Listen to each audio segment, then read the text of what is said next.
Assalamualaikum warahmatullahi wabarakatuh. Salam sejahtera, semoga kita semua dalam keadaan sehat dan selalu dalam lindungan Allah Subhanahu wa Ta'ala. Kali ini saya akan mengulas tentang vaksin dan titik terang pandemi, studi ontologi mengenai vaksin COVID-19. Dalam bahasa Yunani, kata ontologi berasal dari ontos, yang berarti wujud, dan logos yang berarti ilmu. Ontologi adalah studi tentang konsep realitas yang dijelaskan oleh suatu disiplin ilmu. Disampaikan oleh Darmawan tahun 2007. Kemudian oleh Dr. Adib 2011. Ontologi dirumuskan sebagai ilmu yang mempelajari realitas atau kenyataan konkret secara kritis.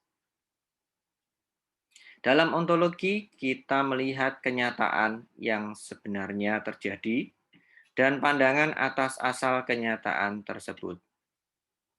Suatu objek atau kenyataan dapat dilihat sebagai hukum alam atau sesuatu yang pasti akan terjadi atau hanya menunggu untuk terjadi, namun dapat juga dilihat sebagai kenyataan yang berdasar pada persepsi sosial melalui interpretasi individual. Pendekatan ontologis dilakukan melalui penilaian kuantitatif maupun kualitatif. Dalam penjabarannya, subjek yang dipelajari perlu dijelaskan unsur-unsurnya dengan saling berhubungan, logis, dan terstruktur. Kajian ontologis perlu dilakukan secara menyeluruh hingga ke akarnya. Maka dari itu, kajian ontologi perlu melalui riset yang sistematik, metodologis, dan observatif.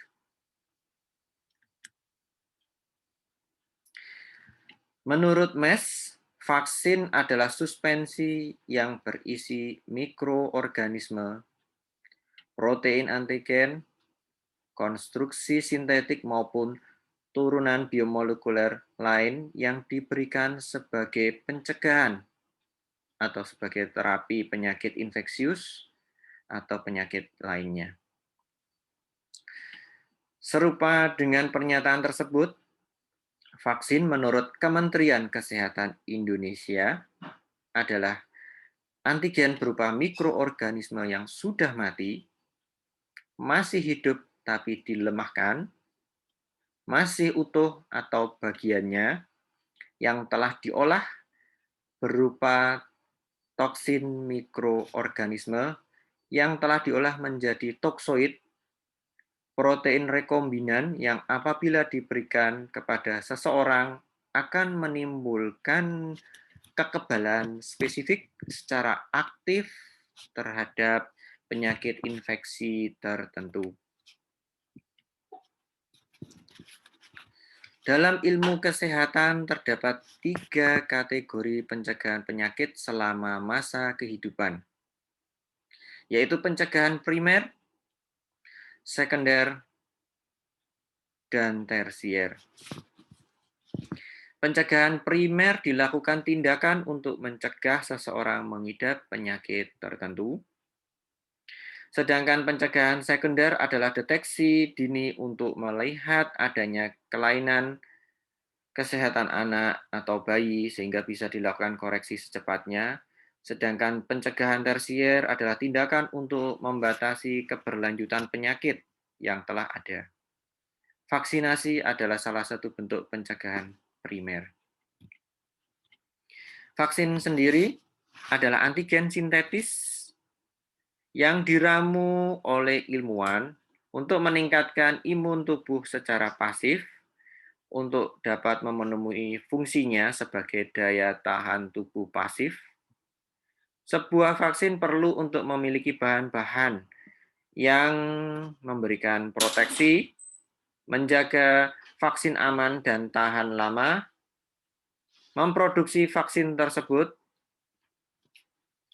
secara umum dalam sebuah vaksin terdapat 6 hingga 7 komponen yang diperlukan, antara lain antigen, zat pengawet, stabilizer, surfaktan, residual, dan adjuvan atau zat tambahan.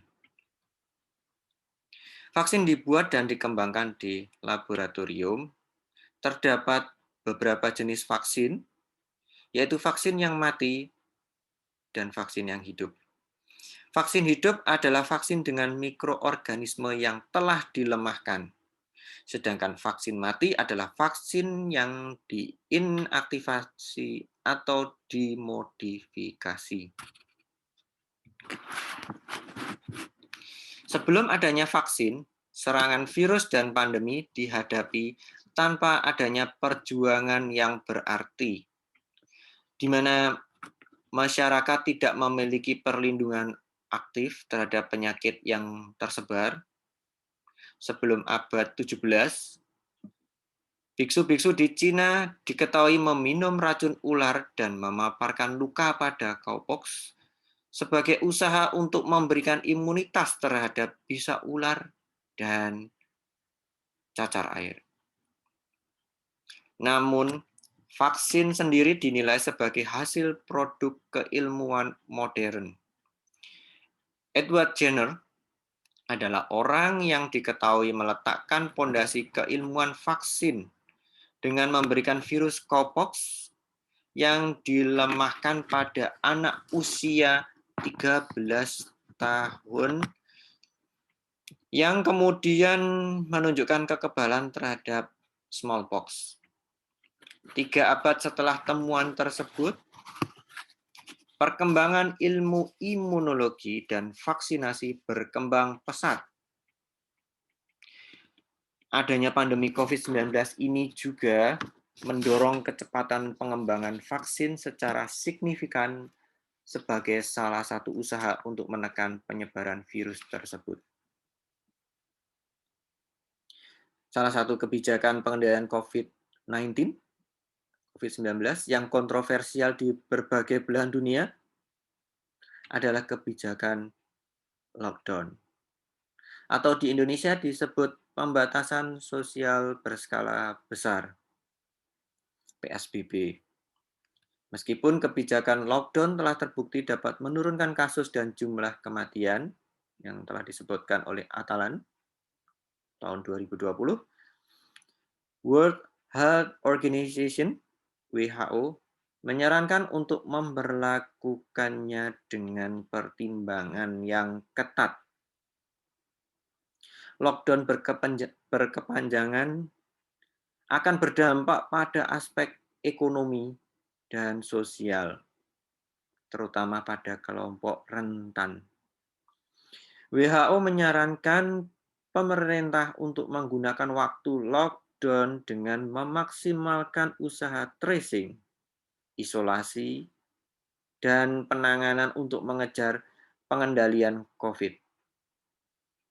Untuk itu, vaksin dibuat sebagai jawaban jangka panjang untuk menyeimbangkan konsekuensi lockdown. Disampaikan oleh Marais pada tahun 2020. Di sini, vaksin adalah bentuk usaha akhir. Bentuk usaha akhir yang dilakukan sebagai pertahanan atau last resort, yang jika tidak dilakukan akan menghambat progres penanganan COVID dalam jangka panjang.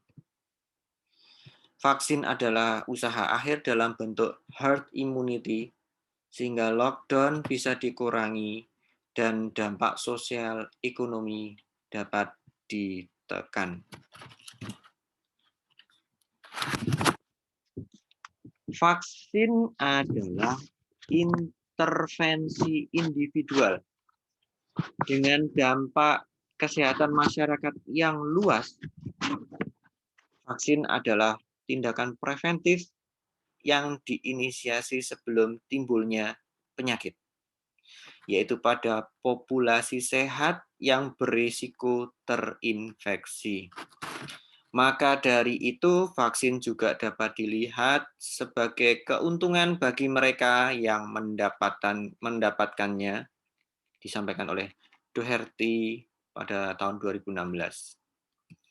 Di sisi lain, vaksin juga berlaku sebagai kontrak sosial dan sebagian besar merasa sebagai obligasi moral. Pada 2020 disebutkan oleh Korn et al. Dan bagi individu, vaksinasi COVID bukan sebuah opsi, tapi sebuah kewajiban sebagai warga negara dan bagian dari komunitas. Sebagai implikasinya, penting bagi stakeholder atau pemangku kebijakan untuk menyadari pentingnya vaksinasi. Vaksinasi menjadi penting karena lockdown tidak dapat dilakukan secara berkepanjangan, sementara penghentian lockdown berpotensi meningkatkan kembali penyebaran COVID-19. Dengan besarnya dampak sosial dan ekonomi yang dihadapi masyarakat akibat lockdown, perlu adanya solusi yang memperbolehkan masyarakat untuk beraktivitas. Vaksin menjadi bentuk usaha yang memberikan titik terang bagi pengendalian COVID-19. Untuk mencapai tujuan maksimalnya, vaksinasi perlu dilakukan secara masif dan menyeluruh. Disitulah peran pemerintah sebagai pemangku kebijakan untuk menyadari perannya dalam pelaksanaan vaksinasi bagi masyarakat. Pasal 12 ayat 1 Undang-Undang Nomor 12 Tahun 2005 menyebutkan negara pihak dalam konvenan ini mengakui hak setiap orang untuk menikmati standar tertinggi yang dapat dicapai atas kesehatan fisik dan mental. Yang berarti setiap orang mendapatkan hak untuk menerima vaksinasi. Peraturan Menteri Kesehatan Nomor 42 Tahun 2013 tentang penyelenggaraan imunisasi juga menegaskan bahwa vaksinasi khusus pada kondisi wabah penyakit ditanggung sepenuhnya oleh pemerintah. Tanggung jawab pemerintah dalam program vaksinasi mencakup di dalamnya kewajiban untuk mengembangkan atau menghadirkan vaksin yang dapat diberikan pada seluruh masyarakat. Pengadaan dan proses vaksinasi juga memerlukan skema yang jelas sehingga dibutuhkan kebijakan yang mumpuni. Pemerintah juga perlu menyadari bahwa vaksinasi tidak hanya berdampak pada individu, namun juga pada tatanan sosial.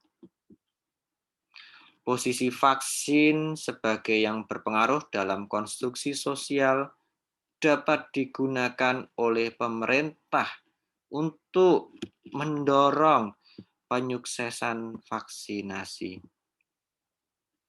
Pemerintah perlu memberikan motivasi bagi masyarakat untuk ikut serta dalam program vaksinasi agar tercapai cakupan yang luas dan menyeluruh sesuai tujuan dasar vaksinasi. Demikian, terima kasih atas perhatiannya. Semoga bermanfaat. Wassalamualaikum warahmatullahi wabarakatuh. Salam sejahtera dan semoga kita semua dalam keadaan sehat dan selalu dalam lindungan Allah Subhanahu wa taala.